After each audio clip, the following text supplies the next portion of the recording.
Ça y est, j'ai le polycarbonate qui est juste à côté de moi. Avant de le poser, je vais vous montrer ce que j'ai passé quand même ma journée à faire, c'est le contreventement.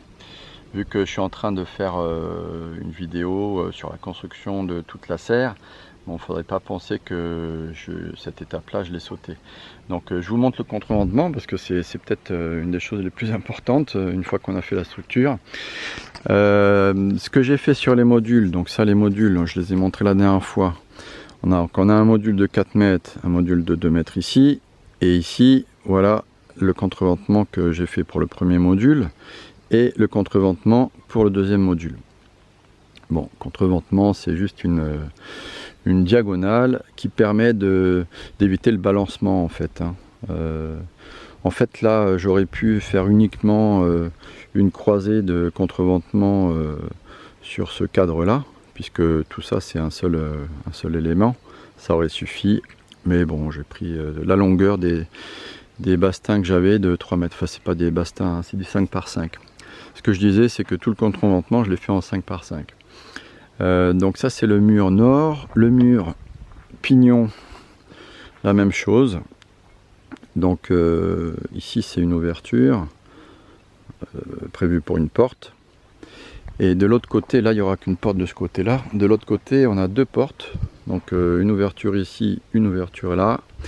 Et j'ai fait uniquement le contreventement ici. Encore une fois, ça c'est un élément. Donc le contreventement d'un cadre, en fait, suffit à contreventer le tout. Mais bon, c'est pas le plus important. Enfin, si, c'est important, bien sûr, les murs, ils doivent être contreventés, c'est même très important. Mais ce que je voulais montrer principalement, c'est la ferme. Parce que les fermes, c'est pareil. Faut pas croire que les entretoises qui sont entre les fermes peuvent assurer quoi que ce soit comme rigidité. En fait, les entretoises, c'est vraiment, pour moi, c'est même pas structurel. C'est uniquement pour reposer le plexiglas, éviter que ça forme des cuvettes pour la neige. Mais c'est tout. Quand je ferai le polycarbonate, j'utiliserai uniquement les madriers autoporteurs pour poser mon échelle de toute façon. Donc c'est quand même résistant, hein, c'est une vis de 90, je crois que c'est du 3 mm que j'ai mis là. Mais ce que je voulais dire, c'est que les fermes, enfin c'est pas des fermes exactement, mais les madriers autoporteurs que j'ai là, ils suffisent pas en fait à tenir avec ces entretoises là. Ce qui permet de tenir, c'est d'abord de les liaisonner. Alors c'est une lisse que j'ai mis là-dessus, en dessous là, qui est filante. Cette lisse là, elle fait office en fait de liaison entre chacune des fermes, on va appeler ça des fermes. Donc c'est tout du long. Et de façon à fixer tout ça, à contreventer tout ça, j'ai ajouté une diagonale ici qui se reprend sur 4 chevrons. Et ça en fait ça rigidifie tout l'ensemble. Donc maintenant je suis tranquille, le contreventement il est fait. Alors, pour les portes je vais m'amuser à faire des techniques différentes. Alors bon, c'est des portes de serre, hein, c'est pas des portes d'ébéniste, hein.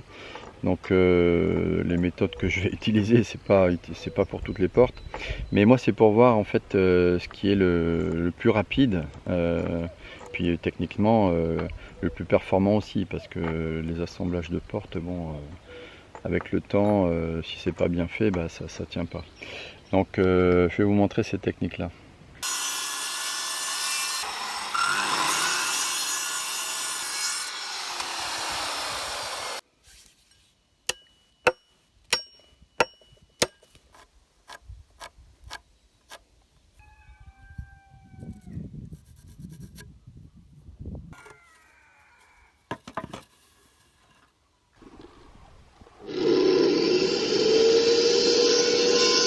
Alors pour les portes, si on est un peu feignant et qu'on veut aller vite, bah on peut acheter des équerres et puis fixer ça aux quatre coins, hein. Ça a le mérite d'être super rapide, hein, comme technique, mais bon, il faut avoir des équerres à disposition.